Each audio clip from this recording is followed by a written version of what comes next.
Okay, I think we might go ahead and get kicked off. I think there might be some people joining us as we're running through, but thank you everybody for joining us this afternoon and welcome. I'm Karen McCormick. I am the Chief Investment Officer for Berengia, but also the chair of ESG VC. And I've got my colleague Henry with me at the moment. We're going to be inviting some other guests throughout the next roughly 30 to 40 minutes. We're here to talk about the launch of the ESG VC framework. Quite a few of you, I think, will be familiar with ESG VC and will also have been very helpful in helping us muddle through the first year of figuring out the framework, administering it, and collecting some of the data and reporting against it. I'll do a quick overview of ESG VC, either as a reminder or an introduction for people who are new to the process. So ESG VC is basically, it's an industry group. It started organically amongst probably a dozen or so VCs that were just effectively working on similar issues, both for ourselves, so our own operating companies, and also our portfolio companies. And we just kind of over time organically started very much welcoming other people to the initiative. Today, we've got about 150 VC firms who are registered as participants in the initiative, and that can be anything from completely embracing and writing into the legals the ESG VC process to participating events ad hoc or extending invitations to their portfolio companies. And we welcome any kind of participation, really. The initiative is really two main aspects. One of them is a measurement framework, which has been adapted for companies who are really kind of, I guess, pre-A to A through Series C, roughly. And it's a framework to measure your ESG footprint. It's relatively simplistic, but it does cover the areas of environmental, social, and governance. The measurement framework is the first part, of the initiative. The second part of the initiative is basically a series of events and resources to help early stage companies be able to move through the framework. So it will be things like training courses, administered live on things like how to remove unconscious bias from the recruitment process, or how do you develop an ESG framework or strategy such that at the end of the workshop, you will have a working form of a strategy or policy.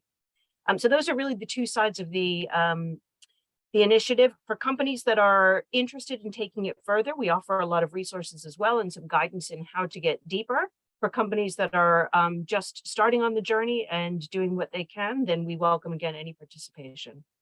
So as I mentioned, the framework covers environmental, social, and governance. It was developed in partnership with our portfolio company's social value portal, which does this sort of certification for much larger, much more sophisticated businesses. And they helped us to develop and adopt the framework that they've used for much earlier stage companies. And then the BVCA, and we'll be hearing from Susie in a little bit from the BVCA, who very kindly orchestrated the first go at reporting against the framework across the industry. The principles of the framework have been aligned to B Corp certification, the UN Sustainable Development Goals, and the SASB standards. While the framework itself is not as cumbersome or onerous and does not go as deep as any of these initiatives, it should be a helpful stepping stone if you are planning on going, for example, for B Corp certification, in order to be able to get yourself kind of early stage ready. And we've mentioned there's quite a few VCs involved, and we've also got a number of LPs, such as British Patient Capital, and a steering committee that comprises of about 10 additional VCs. Today we've got about 35-ish, 40 minutes of content, and then we've got some time set aside for Q&A. Obviously, if the Q&A runs shorter, then we can give you some time back. We would ask that you put the questions into the Q&A box at the bottom of the screen, just because we have quite a lot of attendees today. And then we'll try to get to all the questions at the end of the session. But we are going to first be speaking to Annie Aviard from Plank Hardware, who's one of the founders within our portfolio companies, about her journey on the ESG VC framework. We'll then be talking to Susie from the BVCA, who's going to be presenting the initial findings from the 2021 pilot. Henry's then going to talk us through a couple updates to the framework, so some of the areas that we have chopped and changed as a result of the first year of piloting. And then we're going to talk a little bit about an earlier stage ESG VC framework for really seed and pre-seed companies, which is, again, even a little bit more simplistic. So that should take us roughly through about 4:40, and then we'll do some Q&A. So Henry, if I could invite Annie, I would love to talk to Annie as a founder about her journey. And Annie was kind enough to be one of our early stage guinea pigs in trialing the framework and going through the process. So she'll have some interesting insights. She's also going through the process of becoming a certified B Corp, so we'll touch on that too. But Annie, would you mind starting just by introducing yourself and Plank, and also give us an indication of sort of life stage and size of company? Sure. Afternoon, everyone. So I'm Annie, the CEO and co-founder of Plank Hardware. So we're a design-led e-commerce hardware brand. So we focus on finishing touches for home projects. So things like upcycling existing furniture pieces, taking kitchens and just adding a fresh touch of hardware to people's kitchens so they don't have to kind of go through that whole renovation process. So we've been operating for about 3 years. So during the pandemic, we had a lot of additional demand there. So it was kind of started with just my husband and I kind of doing that for those first couple of years. And then the past year, we have been sort of building out our team and starting to tackle some of these ESG topics as we also became part of the Beringia portfolio in September just gone, so September 2021. Great. Thank you very much, Annie. Could I ask you, I mentioned earlier, you guys have been on the journey of becoming a B Corp.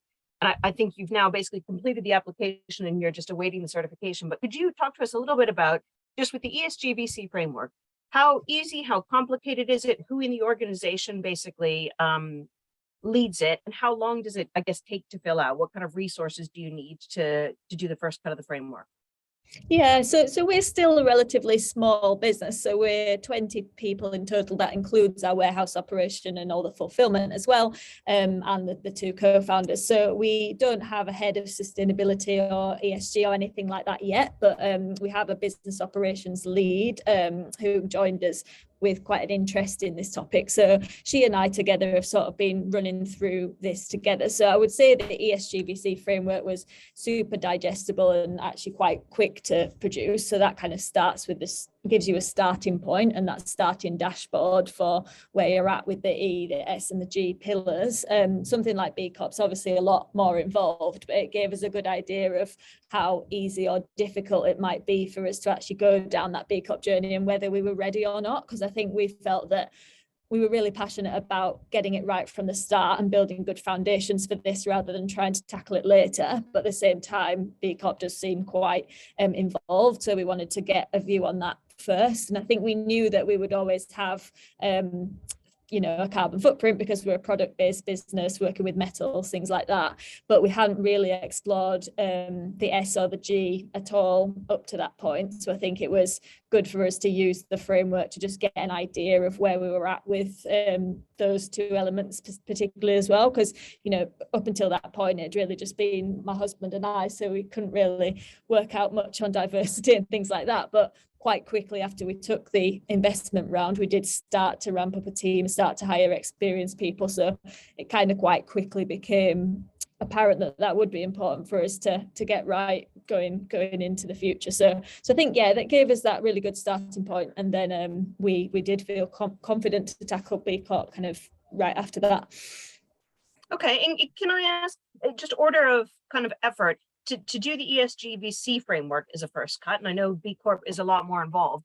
Would you say it was a matter of hours, days, weeks until you could get a pretty good handle on it?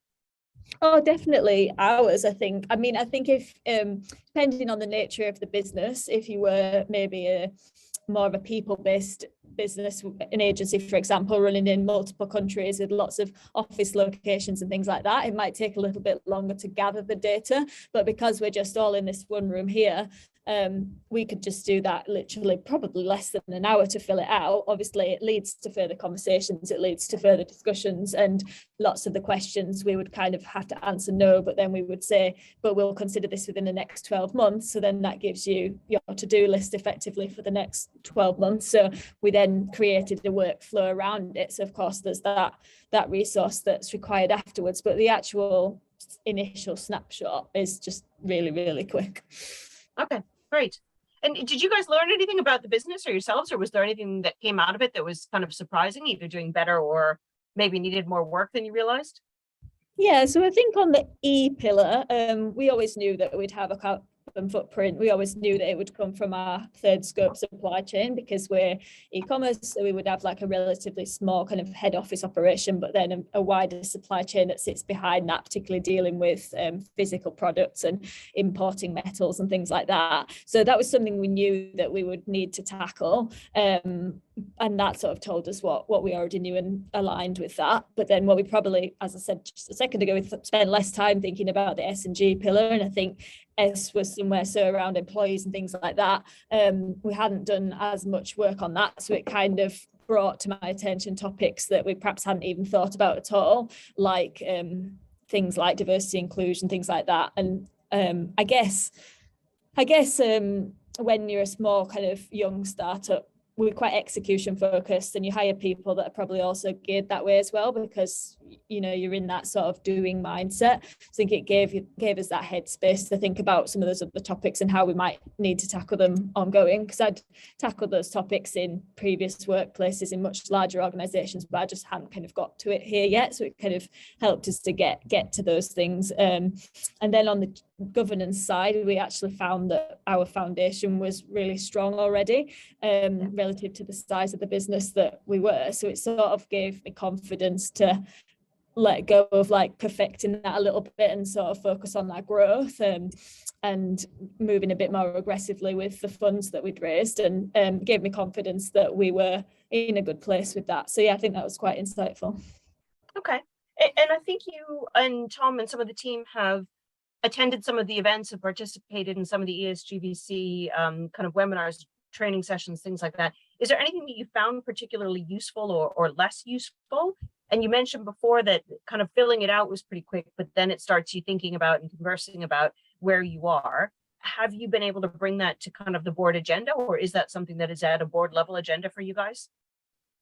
Yeah, I think it probably the next stage is to build out the resources around it. So having templates for all of those policies and things like that, which you guys have started looking at. We did use the B Corp framework for lots of those things as well to actually implement some of those things. Although the thing with the B Corp resources is that lots of them are geared around probably a slightly larger business. So you'll take a template policy and then realize that actually it's too involved and it has to be stripped back again. So I think having resources that serve that slightly smaller business that basically strip out some of those things. So a good example is like an employee onboarding questionnaire, for example, that you would fill out as an HR representative, thinking, did I sign a contract? Did I get a copy of their passport? Like all of those admin things. But in the B Corp version, there's like all of these training modules that you might want to deliver to somebody new, but we're probably only onboarding one new person every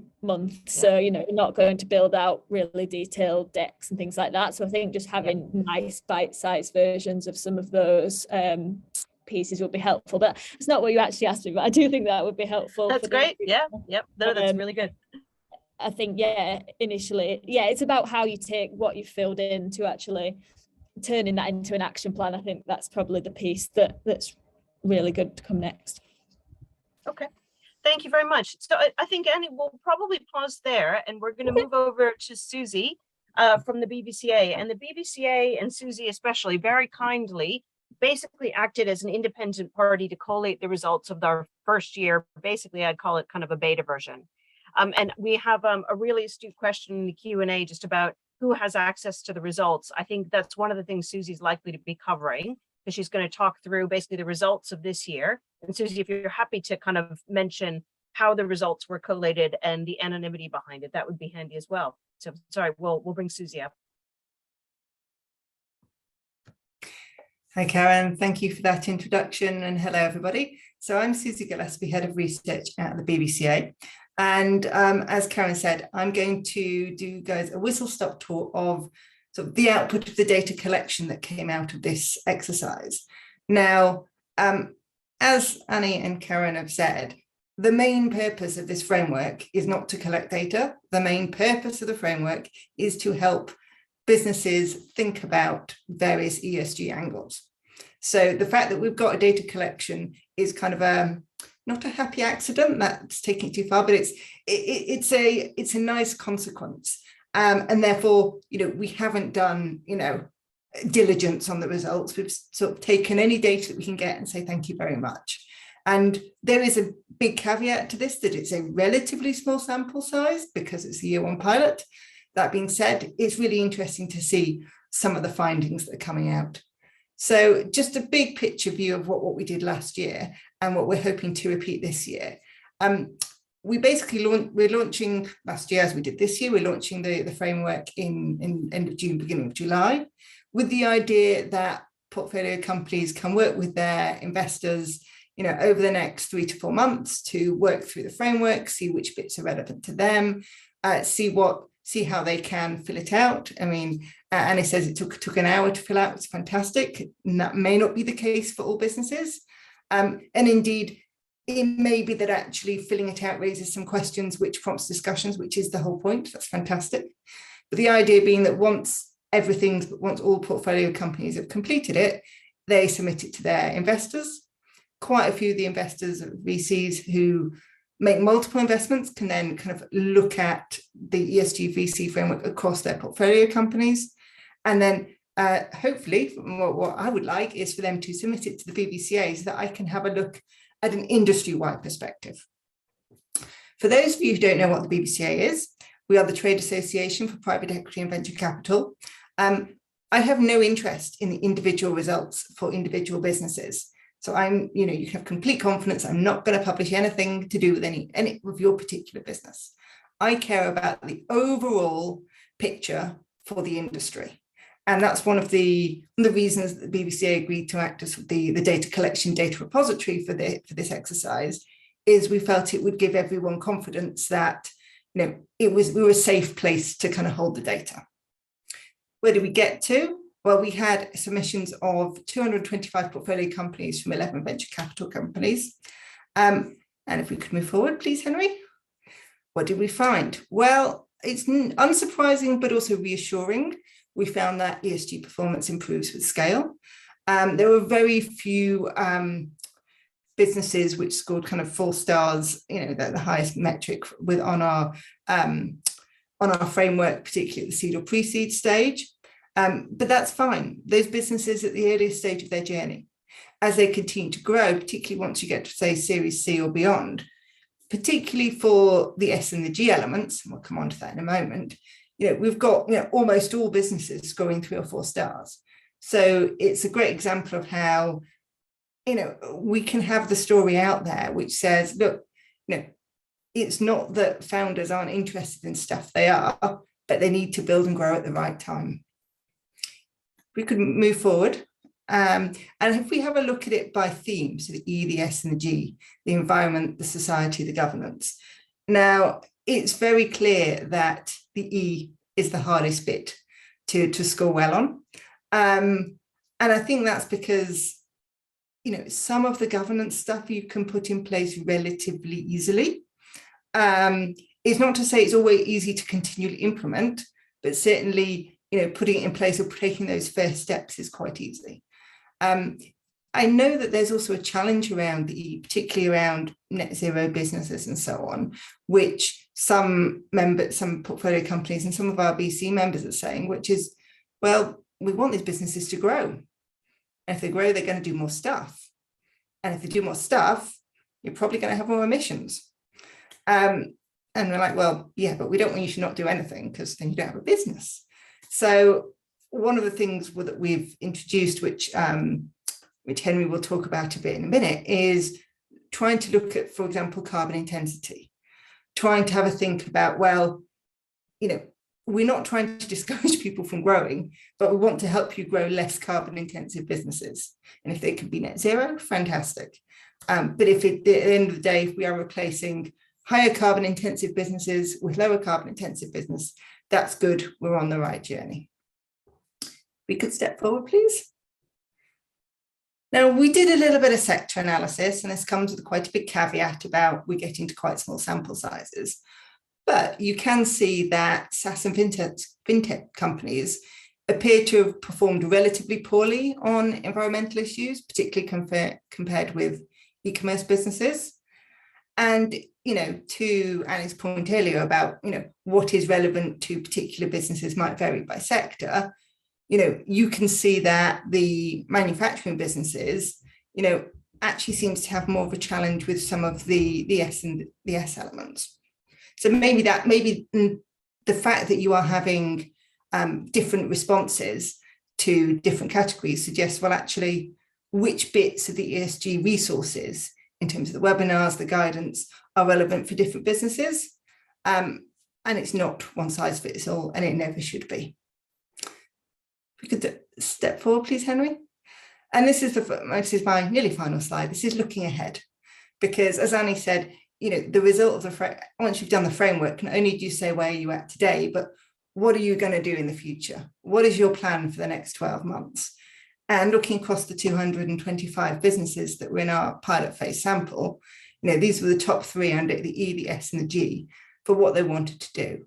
And I found that really encouraging because, we haven't got the stats on here exactly, but, we've got something like over 70% of businesses were looking to provide equality, diversity, and inclusion training for their staff. It was a similar percentage which were looking to, at least attempt to measure their carbon footprint. And I find it really interesting that, these are some of the businesses are relatively small, but they're actually really thinking about these things now at the early stage. And I think that'll put all the businesses in a really good position as they grow. Maybe they won't do everything in year 1, might even not be in year 2, but it's having that mindset and using the framework to prompt the discussions, which I think is really powerful.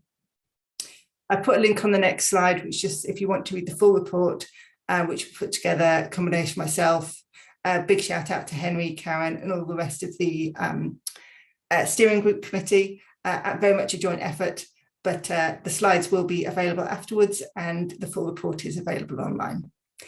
Thank you, Henry. Back to you. Cool. Thanks very much, Susie. So I'm just going to pop you back down to attendee.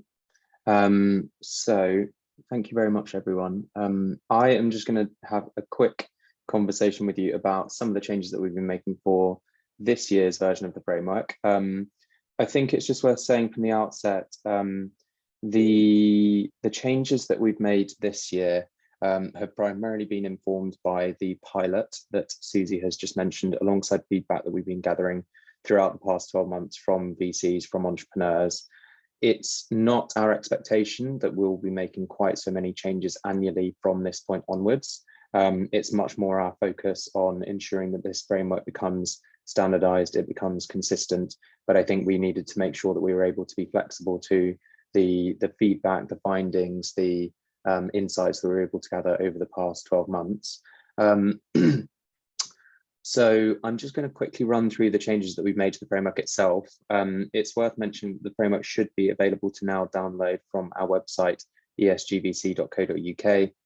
If you want to be looking at this live with me while I'm talking it through, but I just wanted to give a sense of some of the high level changes that we've been making. So on the environmental theme, there's been a number of changes, none of which are too substantial, but they have hopefully moved us forward to collect some more meaningful data and also hopefully provide companies with a more valuable framework. As Susie has mentioned, one of the key updates is that we now have a couple of measures included to help measure carbon intensity. So companies now can optionally choose to report their scopes of emission, which should hopefully give us a better reading for their carbon footprint. Again, it's not a requirement. This is very much about encouraging companies to think about what they want to contribute rather than forcing them to conform to some sort of set rules. We then have made some adjustments to looking at renewable energy within offices, just to make sure that we are capturing the way in which people can use renewables to reduce their carbon footprint.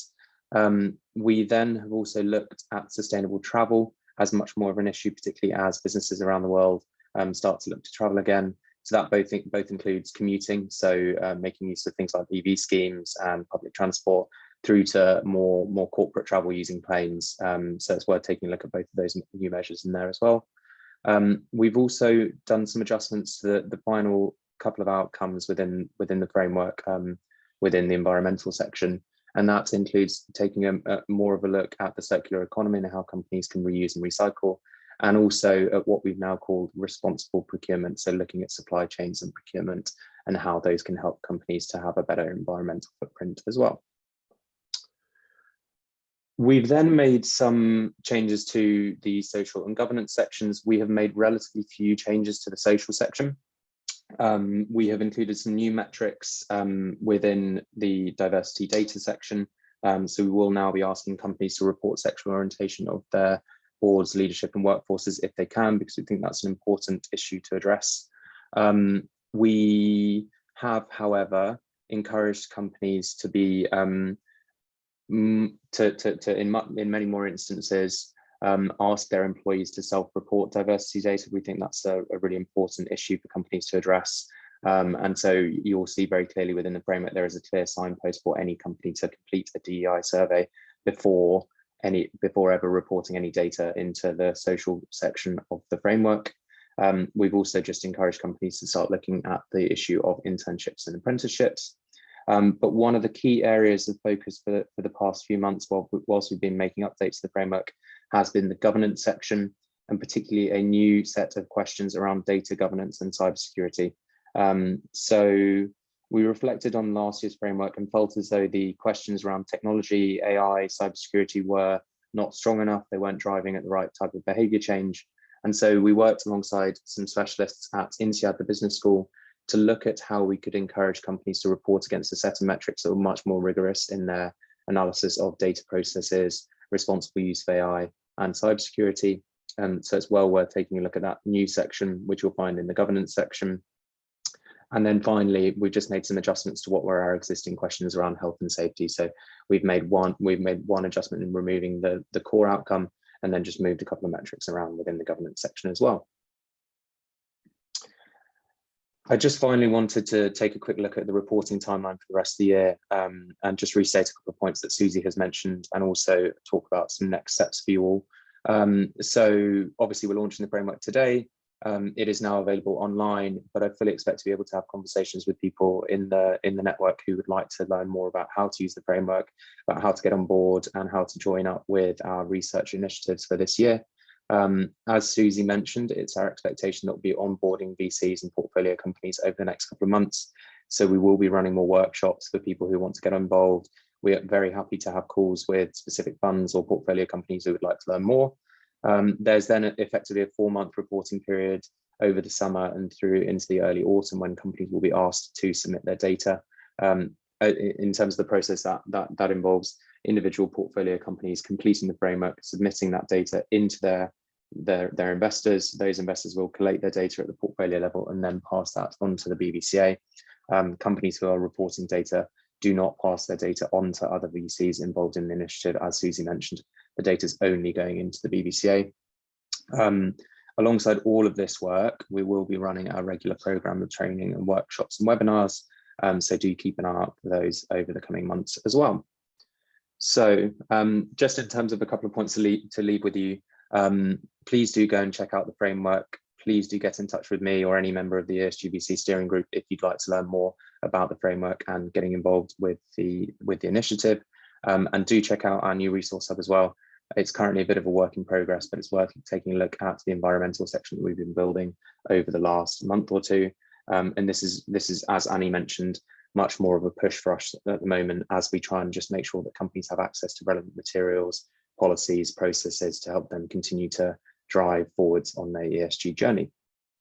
So I'm now going to just bring up Serena Taylor and Antonia Whitecourt from Seedcamp and Thales to talk a little bit about some work that we've been doing recently, looking at a specialist version of the framework for particularly early stage companies, so typically around pre-seed and seed. So thank you for listening to the updates to this year's version of the framework. And I'm just going to bring Serena and Antonia up to the panel now.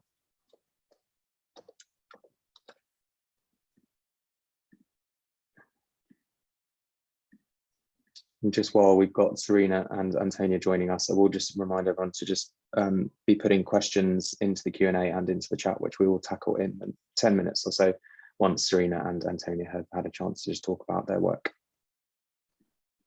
Over to you guys. Thank you, Henry. Hi, everyone.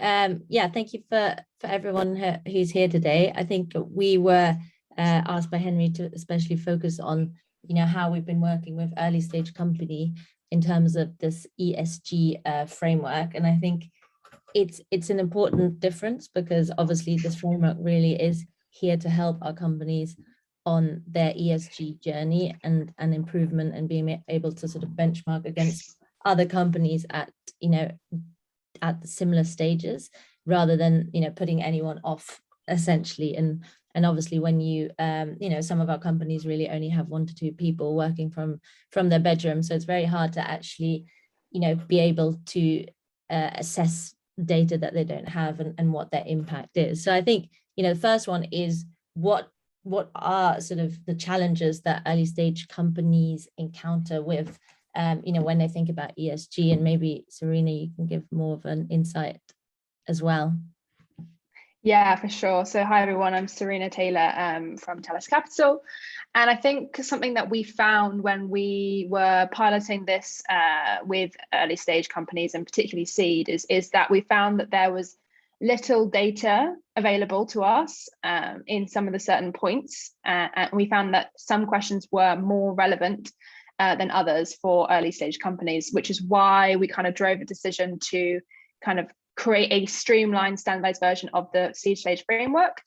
So just to give you a bit of an overview, I believe that the main framework has 48 questions split across environmental, social, and governance, and we've kind of now trimmed those down to 22 for the seed. And we really wanted to do this to maximize that usage. And we felt that this kind of the whole point of why we're producing the framework was to give companies an action plan.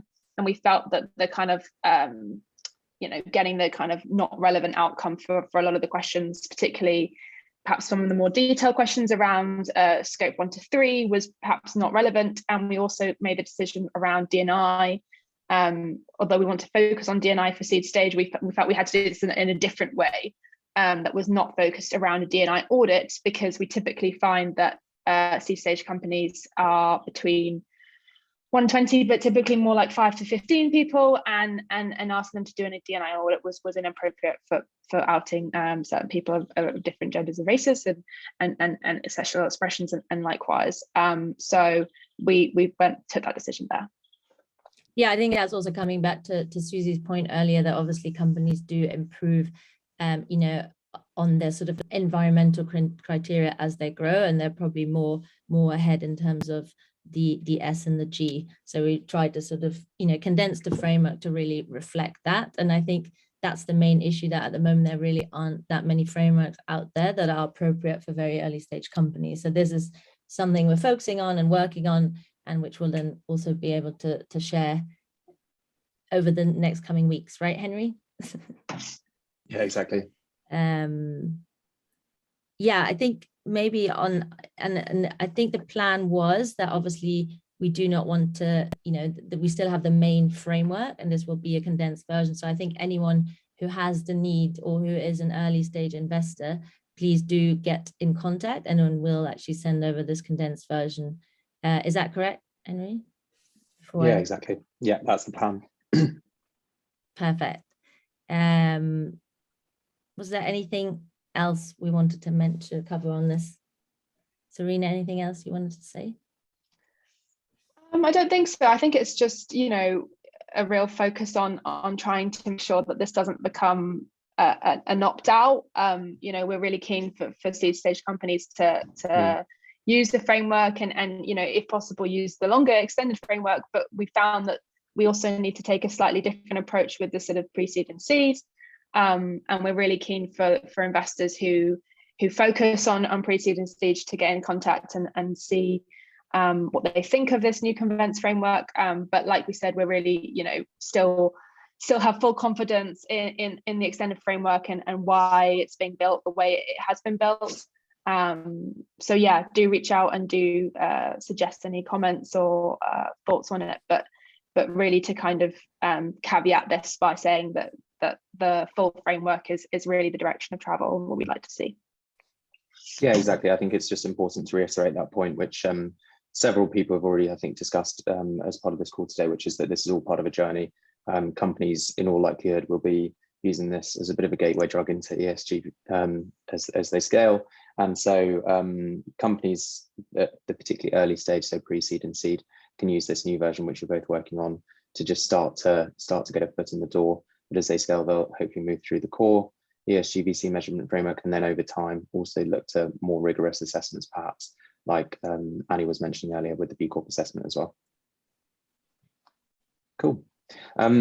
I think at this point, it's worth us just bringing everyone back up onto the panel so that we can start to tackle some of the additional questions that have been coming into the chat. So I'm just going to bring up Karen and Susie and Annie as well for any relevant questions.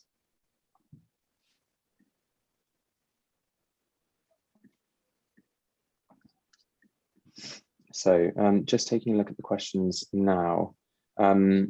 Serena, just putting you on the spot. I don't know whether you can see just the first question in the Q&A, which is just about materiality for the environmental metrics for SaaS companies, just asking whether those environmental issues are less relevant for software companies.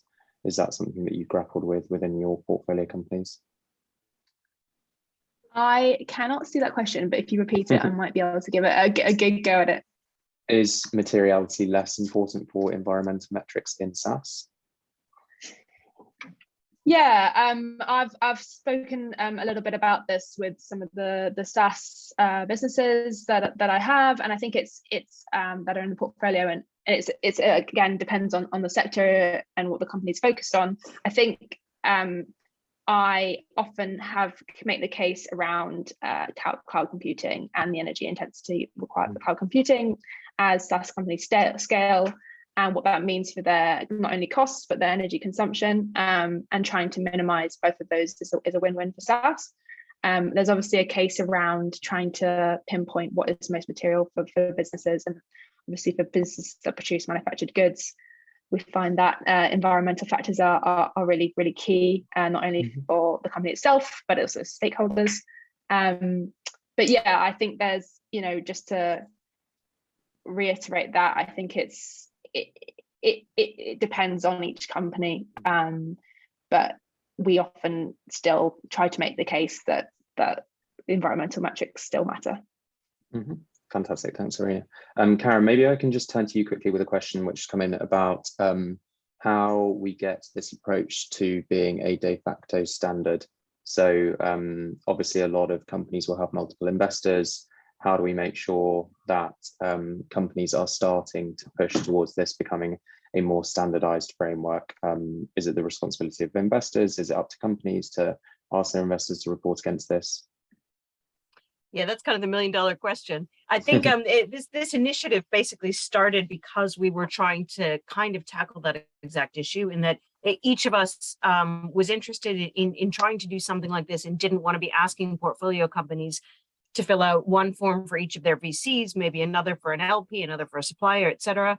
So what we're hoping is that by having this many VCs involved and this many VCs kind of inputting into the framework and the process, we will start to be able to standardize what we're doing. With the framework that we're using right now, we're finding that it works reasonably well. The feedback has been pretty good. It's far from perfect and it's not completely comprehensive, but it seems like it's good enough for now, or maybe even a little better than that. So it's entirely plausible that as we get more sophisticated, the framework hopefully will as well, but always being really conscientious of the fact that these companies are very early stage businesses that don't necessarily have heads of sustainability, nor can they afford them. And that often keeping the lights on is really the priority, and that probably is the right priority. So we want to be cognizant of that and try and come up with a standard that's going to kind of do the trick for most companies most of the time. It's not a complete industry standard right now, and there is duplication. There are multiple frameworks floating around, and there are companies like Balderton who put a lot of time and effort into constructing the work that they're doing. And while the frameworks have some similarities, they're not identical. So there is still potentially some overlap. We are doing our best at the moment, because we're relatively early in the process, doing our best to try and vertically integrate, so to speak. So trying to make sure that we have enough LP input that the LPs will also be comfortable with the level of data that we're able to furnish, so that we don't have then another layer to put on top of it.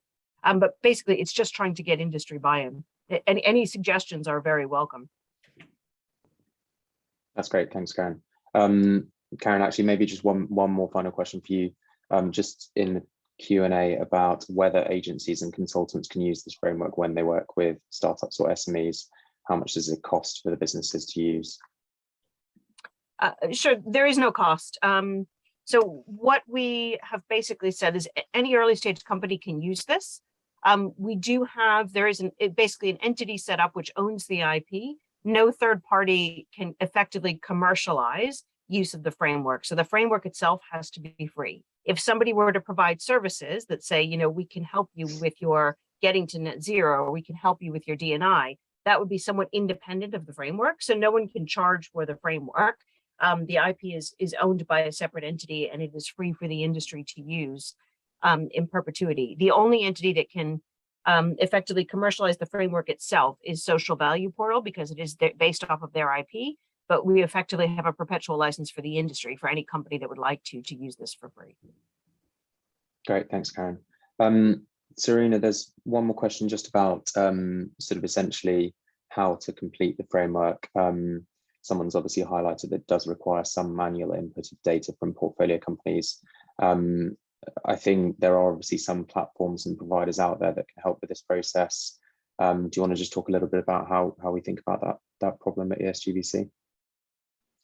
Yeah, for sure. I think the steering group and other members of ESG VC have kind of been going back and forth on what's the best way to ensure that this is like an easy to use dashboard, and you know, has the ability to be shared easily, stored safely, and there's a lot of you know, great product offerings out there, but just trying to find the best fit has been a little bit challenging. In some of my work that I've done before with the portfolio of Thales, we found that Typeform was a good solution that worked well around just collecting data in a very simple and easy way. You know, it's digital, it's cloud, and you know, you can share hyperlinks and things like that, which makes it easier for teams to transfer it in and of themselves, because we often find that it's different people filling out different parts of the framework. That could be an option we go down for the stage framework, but I'm interested to understand just kind of really how we get to a stage where this is not only helpful as it can be, but also as streamlined as we can be, and we haven't yet figured out that kind of trade-off yet. So yeah, we're kind of a work in progress there. Great, thanks. Karen, there's just a question perhaps relevant for Beringer, just about whether GPs are using this framework on their own operations as well. Yeah, I might put that back to you, Henry, because I think you were instrumental in applying it to Beringer. So certainly it is in use by GPs. So the operating companies like Beringer or like Thales or like CCamp are also applying it to ourselves. Henry, do you want to just talk through our own experience? Yeah, exactly. Yeah, I think it's been a really valuable experience for just making sure that, as it's similar to Annie's experience, I suppose, that we were making sure that we were ticking off the right issues across the board. I think we had done we'd worked through initiatives and accreditations in the past, like the Diversity VC standard, but this was probably the first time that we'd taken a full 360 look at our operations across E, S, and G, and it certainly highlighted new areas for us to tackle, particularly obviously within the environmental agenda as well. And I think I wonder whether it's also just worth potentially mentioning some of the work that Susie's doing at the moment on reporting for VC investors and private equity firms on ESG, because I think this all obviously feeds into the wider industry, just starting to work together to have a more consistent view on ESG performance, both as funds and across our portfolio companies as well. So Susie, I don't know if there's anything else you wanted to add on that. Yeah, sure. Thanks, Henry. So, I mean, it's been an absolute pleasure to be involved in ESG VC and have all these passionate people wanting to, you know, make changes to their businesses. I sit in the centre at the Trade Association kind of going, I want data, which is why I've kind of loved being involved in the data collection element of this. And no doubt Antonia and Henry will nod when I mention that I want data, because I'm always asking them for data on various elements of their activity. The BBC is going to be launching a survey across all its members not just venture capital businesses, collecting some key ESG metrics around, say, carbon footprint, diversity inclusion, independent board members. That's a much smaller list than what's on the ESG VC framework, but we have made sure that they overlap. So to the extent that the ESG VC framework is being completed for portfolio companies, then VCs will have the data when I send out my questionnaire. There is some work to be done for the VCs on the form around, making that as easy as possible for you, but you will have the data from your portfolio companies. And I think it's actually going to be really, really interesting when probably end of this calendar year, when I've got the data in from that, to kind of see how kind of the VCs, and in particular those involved within ESG VC, sort of stack up compared to the broader market. Because obviously within bigger companies and with both VCs and portfolio companies, there is in general more resource. There is perhaps the capacity to have a head of sustainability. You've got the capacity for someone in HR to really actively be thinking about diversity, which isn't always the case in businesses the size of Annie's. It's just not practical. But it'd be interesting to see how they all stack up, and the fact that we have a lot of very passionate people here on this call, engaged in the framework and trying to really make changes to their business. Is that actually going to give you better outcomes over time than bigger businesses that are established and are now trying to change what's already set up rather than set the foundations from the beginning? So I, for one, I'm looking forward to seeing that. Yeah, we definitely use the framework, and I would recommend that anyone who does send this out to their portfolio actually uses it themselves, because it really, for us, we're also time and resource constrained. We don't have an ESG professional. There's a lot of noise out there, and it really did just help sort of focus our energy, I think, on the right criteria. That's great. Thanks, Antonia. Just a couple of final questions coming through. I'll just grab one quick one. There was just an anonymous question in the Q&A about whether companies that have already recently completed the former version of the measurement framework would be easily able to identify the updated questions to respond to, so they maybe didn't have to complete it twice. I don't know if you could potentially just send me an email directly. I can put my email in the chat, and maybe we can just follow up directly about just tracking which metrics have specifically changed, because we do have a document that just shows exactly what has changed where. But it would be helpful if we could just have a conversation directly about that. So I'll just Henry, can I also ask, I mean, what we could do is the updated framework online, we can probably just, even if it's color coding, the questions that are either new or have changed. But am I right in thinking if a company's recently filled out version 1, that's absolutely fine to submit it? They don't necessarily have to go fill out version 2 in order to participate. No, that should be fine. I think we have made sure that all of the metrics are coded so that we can clearly identify what should be useful for Susie's work in terms of research. Obviously, for any company completing the former version of the framework, they're still going to get a very useful picture of their ESG performance. So that's ultimately the main objective. But if VCs want to submit that portfolio data into Susie, then it should still be fine to use last year's version as well. If you want to still try to complete the version for this year, yes, we'll try and share a color-coded version. It may also be easy just to have a conversation with me directly as well. Okay. Serena, I don't know whether you want to maybe just tackle the question that's in the chat just about measuring gender pay gap. So sort of sessions, experts, useful content around that. Yeah, we did an event on the gender pay gap, and always looking to learn more and understand more about how we use it as a kind of tool to really understand pay disparity in organizations. I think one of the things that really came up that was really interesting from that event was kind of how blunt a tool it is, and how more gender representation in the company doesn't necessarily lead to a better gender pay gap, and kind of the nuances. I would definitely recommend rewatching that session, which I believe is on the YouTube, Henry. Yeah, it is, yeah. And I think there is also some great resources that came from Fair HQ, who led the session. So we definitely recommend checking them out. Yeah, you can get in contact with me as well at serena@talascapital.com for any more kind of consultants and people like that who might be able to help. Cool. I think that's the majority of the questions that we've had in that we'll be tackling today, unless there's anything else that the rest of the panel wanted to discuss at this point. I think there was just one further question on there around, can the framework be shared with other people? And the answer is absolutely yes. In terms of, university offices, etc. I guess there would be, need to be a discussion with, the investor about where it's going and who it's going to, just so that everyone understood the flow of information.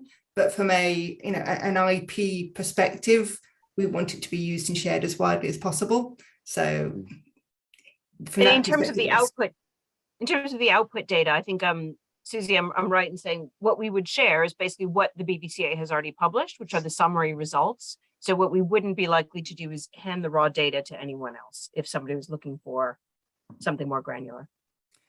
Absolutely, we wouldn't hand out the data, but if the question is if a VC has been funded by, so if a company has been spun out of university and the university wants to see the framework, then have the conversation from an IP perspective. That's absolutely fine. But I imagine, if the university has a board seat and the e-framework is discussed at the board, they would see it anyway. So all good. Great. I think those are all the questions that we had. Great. Thank you to everyone for attending, and to our panelists, to Serena, Susie, Antonia, Annie, and Henry as ever for organizing, and everyone for attending. We'll wrap it up there. Thanks very much, everyone. Thanks everyone. Bye. Thanks. Thank you. Thank you.